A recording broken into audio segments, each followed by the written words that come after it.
Hi hello అందరికి నమస్తే. నేను మీ జర్నలిస్ట్ రవీందర్.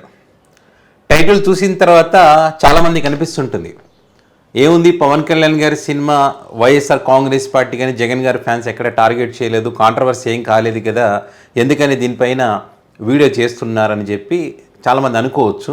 ఒక ఆసక్తికరమైనటువంటి ఒక చర్చ ఈ సినిమా పైన నడుస్తూ ఉంది. సో ఆ విషయాన్ని మీకు చెప్పేటువంటి ప్రయత్నం చేస్తాను ఈ వీడియోలో.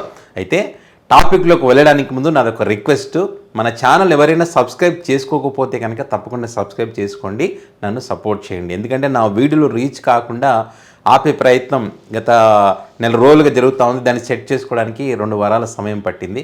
సో అది అందుకు రిక్వెస్ట్ చేస్తూ ఉన్నా. సో టాపిక్ ఏంటంటే, ఇక్కడ చాలామంది కొన్నట్టు గతంలో పవన్ కళ్యాణ్ గారి సినిమా కానీ ఈవెంట్లు జరిగినప్పుడు పవన్ కళ్యాణ్ గారు కానీ వారి అభిమానులు కానీ జగన్ గారిని వైసీపీ పార్టీ నాయకులను టార్గెట్ చేయడము, దాన్ని అంత రచ్చరచ్చ చేసుకుని ఆ సినిమాలో నష్టపోయే విధంగా వాళ్ళ చేతులు వాళ్ళే పాడు చేసుకునేటువంటి సందర్భాలను మనం గత సినిమాలన్నీ చూస్తూ వచ్చాం. అయితే ఈ సినిమాకు మాత్రం చాలా జాగ్రత్త పడ్డారు. ముఖ్యంగా ఆ సినిమా డైరెక్టర్ హరీష్ శంకర్ ఒక వీడియో కూడా రిలీజ్ చేశాడు. ఈ సినిమాలో రాజకీయపరమైనటువంటి డైలాగులు కానీ ఎవరినైనా టార్గెట్ చేయడం కానీ ఏమీ లేదు, పవన్ కళ్యాణ్ గారు కూడా అది నచ్చదు అని చెప్పి ఆయన ఒక వీడియో రిలీజ్ చేయడం మనం చూసాం. అంటే కొంచెం జాగ్రత్త పడినట్టుగా కనిపించింది. సో మంచిదే, ఆ వాతావరణం ఉంటేనే మంచిది, సినిమా ఇండస్ట్రీ బాగుండాలి, సినిమాలు ఆడాలి, కార్మికులు బాగుపడాలనేది ప్రతి ఒక్కరూ కోరుకుంటారు. అయితే ఇక్కడ విచిత్రం ఏమిటంటే, జగన్ గారి ఫ్యాన్స్ వైసీపీ క్యాడర్ ఎవరు కూడా ఈ సినిమా గురించి ఎక్కడ మాట్లాడట్లేదు, బైకాట్ అనుకోవడం ఏమీ లేదు. పవన్ కళ్యాణ్ గారిని అభిమానించేటువంటి, ఆయనకు సపోర్ట్ చేసేటువంటి కొన్ని మీడియా ఛానల్స్ ఉంటాయి కదా, ఆ మీడియా ఛానల్లో విచిత్రంగా కొన్ని డిబేట్లు పెడతా ఉన్నారు నెగిటివ్గా. ఏ రకంగా అంటే, సినిమా ఎందుకు, ఉస్తాద్ భగత్ సింగ్ సినిమా ఎందుకని ఊపు రావడం లేదు, ఈ సినిమా ట్రైలర్ పైన ఎందుకని ఆసక్తి కలగడం లేదు, అభిమానులు ఎందుకని ఈ సినిమా పట్ల ఆసక్తి చూపించడం లేదు, గతంలో హరిహర వీరమల్లు సినిమా విషయంలో కానీ ఓజీ సినిమా విషయంలో కానీ ఎంత హడావిడి హంగామా ఏదైతే చేశారో ఈ సినిమా పట్ల ఎందుకని చేయడం లేదు. పైగా గబ్బర్ సింగ్ కాంబినేషన్ గతంలో సూపర్ హిట్, హరీష్ శంకర్ పవన్ కళ్యాణ్ గారు అంటే మంచి కాంబినేషన్. ఈ సినిమా మ్యూజిక్కి సంబంధించి గత సినిమాలో దేవిశ్రీ ప్రసాద్ పవన్ కళ్యాణ్ గారి సినిమాకి ఏ రకంగా మ్యూజిక్ అందించారో అలాంటి ఆ స్థాయిలో ఈ సినిమాలో మ్యూజిక్ లేదు. గత సినిమాలో డైలాగులు కానీ ఆ ఊపు కానీ పవన్ కళ్యాణ్ గారిలో కనిపించడం లేదు అని చెప్పి వారంతకు వారి డిబేట్లు పెడతా ఉన్నారు. పైగా ఇప్పుడు దురేందర్ సినిమా రిలీజ్ అయ్యేటప్పుడు ఈ సినిమా రిలీజ్ చేయడం అవసరమా అనేటువంటి అభిప్రాయాలను కూడా వాళ్ళు వ్యక్తం చేస్తూ ఉన్నారు. అయితే మరి వాళ్ళు ఆ రకంగా చర్చ పెడతా ఉంటే, మరి కొంతమంది సినిమా థియేటర్ల దగ్గర అరుపులు కేకులు వేసే ఒక బ్యాచ్ ఉంటారు కదా, వాళ్ళు ఏమంటారంటే, దురేందర్ సినిమా రాని ఇంకో సినిమా రాని ఏ సినిమా వచ్చినా పవన్ కళ్యాణ్ యాక్ట్ చేస్తే చాలు, సినిమా రికార్డులన్నీ బద్దలైపోతాయి, గత సినిమా రికార్డులు ఏవి కూడా ఉండవు అని చెప్పి వాళ్ళ ఎలివేషన్ వాళ్ళు ఇస్తున్నారు. మరి వాళ్ళ ఎలివేషన్ తగ్గట్టుగా బుకింగ్స్ ఉన్నాయంటే అవి ఏవి కనిపించడం లేదు. ఒకసారి మనం ఉట్టి మాటలు చెప్తే బాగోదు కదా, బుకింగ్స్ ఏ రకంగా ఉన్నాయనేది చూద్దాం. పవన్ కళ్యాణ్ గారి సినిమా స్థాయికి తగ్గట్టుగా ఉన్నాయా అంటే, ఇక చూడండి, ఉస్తాద్ భగత్ సింగ్ ఓకే కనిపిస్తుంది కదా, 19వ తారీఖు అంటే రిలీజ్కి రోజు. ఇక్కడ ఫస్ట్ది మీకు ఫుల్ ఫిల్ అయింది. ఇక్కడ ఏది ఏఎంబి సినిమాస్.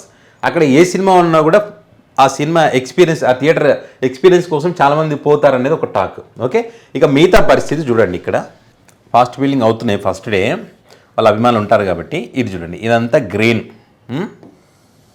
పవన్ కళ్యాణ్ గారి సినిమా ఫస్ట్ డే వాళ్ళు ఇచ్చే ఎలివేషన్ ఇదన్నీ చూసుకున్నప్పుడు గ్రీన్ అనేది కనిపించకూడదు. ఇదిగోండి గ్రీన్, ఇదిగోండి green green green green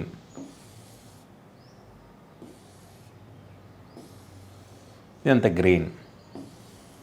first day సంగతి చెప్తున్నా నేను. ఇదిగోండి ఇదిగోండి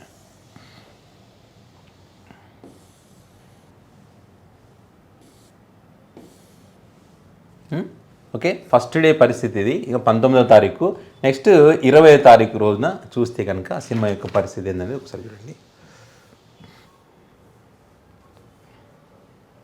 ఇదిగోండి green green green కలర్లోనుంది.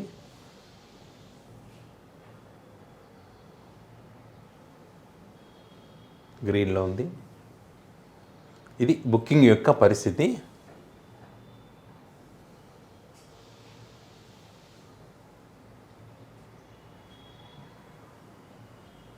Second day ఇది ఫస్టే వాళ్ళ అభిమానులు ఉంటారు కాబట్టి వాళ్ళు బుక్ చేసుకుంటారు, చూస్తారనుకోండి. అయినప్పటికీ కూడా ఎక్కడ ఫుల్ఫిల్ కాలే, ఇంకా గ్రీన్లోనే చాలా చోట్ల అట్లాగే బుకింగ్స్ ఉండిపోయినాయి. సో ఆఫ్లైన్లో కూడా కొన్ని కావచ్చు, ఓకే. బట్ వాళ్ళు చెప్పిన రేంజ్లో అయితే లేదు. ఇక్కడ దురేందర్ సినిమా యొక్క పరిస్థితి ఒకసారి చూపిస్తుంది చూడండి. ఫాస్ట్ ఫిల్లింగ్ అవుతున్నాయి, ఆల్రెడీ కొన్ని థియేటర్లు షోల్డ్ అవుట్.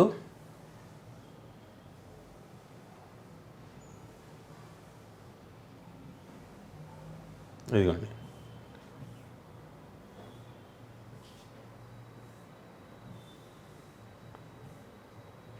మొత్తం ఇది. సో ఇది థియేటర్లలో పరిస్థితి. ఆల్రెడీ ఈ సినిమా తేరి విజయ్ యాక్ట్ చేసిన సినిమా, దాన్ని రీమేక్ చేశారు. కానీ రీమేక్ కాదని వీళ్ళు అంటున్నారు, ఆ సినిమాకి ఈ సినిమాకి సంబంధం లేదు అని అంటున్నారు. సో కాబట్టి ఆల్రెడీ చాలామంది తెలుగులో కూడా పోలీసుడని వచ్చింది, చాలామంది చూశారు కాబట్టి మరి అందుకే ఆసక్తి లేదేమో అనేటువంటిది వారి యొక్క అభిప్రాయం. పైగా దీనికంటే ముందు రిలీజ్ అయినటువంటి ఓజీ సినిమా, పవన్ కళ్యాణ్ గారి సినిమా ఏదైతే ఉందో దాంతో కంపేర్ చేస్తే 29% బిజినెస్ తక్కువగా జరిగిందంట. మరి వీళ్ళేంటి, ఓజీ సినిమా రికార్డులన్నీ బద్దలు కొట్టింది, 400 కోట్లు కొట్టిందని చెప్పి మొత్తం లెక్కలు వేస్తారు కదా.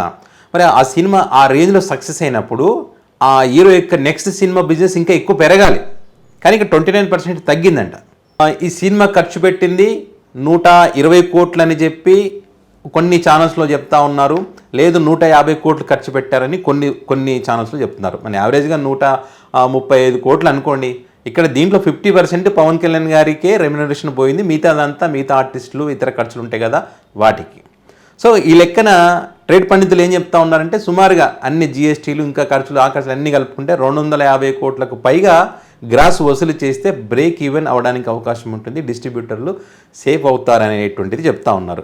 మరి పవన్ కళ్యాణ్ గారు యాక్ట్ చేసిన సినిమా అంటే 200 కోట్లు గ్రాస్ వసూలు చేయడం అంటే అది పెద్ద విషయం ఏం కాదు నాకు తెలిసి. ఎందుకంటే పవన్ కళ్యాణ్ గారి సినిమా బాగుంది అని అంటే చాలు, పర్వాలేదు చూడవచ్చు అంటే చాలు, ఖచ్చితంగా కలెక్షన్స్ వచ్చేస్తాయి, అందులో ఏమాత్రం డౌట్ లేదు.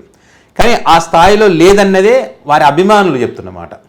ఆ ట్రైలర్ చూసినా అది చూసినా ఆ పాత టీంని, గబ్బర్ సింగ్ టీంని ఏదో పెట్టేసి ఆ గుర్రము ఇది అది కానీ ఇట్లాంటివన్నీ ఏదో పాత చూసినట్టుగానే అనిపిస్తుంది తప్ప కొత్తదనం ఏమీ లేదు. ఇప్పుడు ప్రేక్షకులు కొత్తదనం కోరుకుంటున్నారు, ఆ కొత్తదనం లేదు. ఫస్ట్ డే అభిమానులు చూస్తారు, సెకండ్ డే ఆడాలంటే కలెక్షన్స్ రావాలంటే కామన్ ఆడియన్స్కి నచ్చాలి, ఫ్యామిలీకి నచ్చాలి. వాళ్ళకి నచ్చితే ఖచ్చితంగా సినిమా చూడడానికి అవకాశం ఉంటుంది. పైగా ఇక్కడ దురేందర్ లాంటి ఒక పెద్ద మంచి ఆల్రెడీ పార్ట్ 1 సూపర్ హిట్ అయింది, ఆ కలెక్షన్స్ అన్నీ కొట్టిపడేసింది ఆ సినిమా. సో వీళ్ళు చెప్పేది ఏంటంటే దానికన్నా ఎక్కువ కలెక్షన్స్ వస్తాయనేటువంటి ఎలివేషన్ ఇస్తూ ఉన్నారు కాబట్టి దీన్ని కంపేర్ చేయాల్సిన అవసరం లేదు. అయితే దాని ప్రభావం అయితే ఈ సినిమా పైన ఉంది. వాళ్ళ అభిమానులు కొంతమంది చెప్పేది అదే, ఈ సినిమా పెట్టుకుని ఇప్పుడు ఎందుకు రిలీజ్ చేశారు అన్నది. సో ఇక్కడ ఓవర్సీస్లో టికెట్లు ఆ దురేందర్ సినిమా ఇంపాక్ట్ ఈ సినిమా పైన పడిందంట.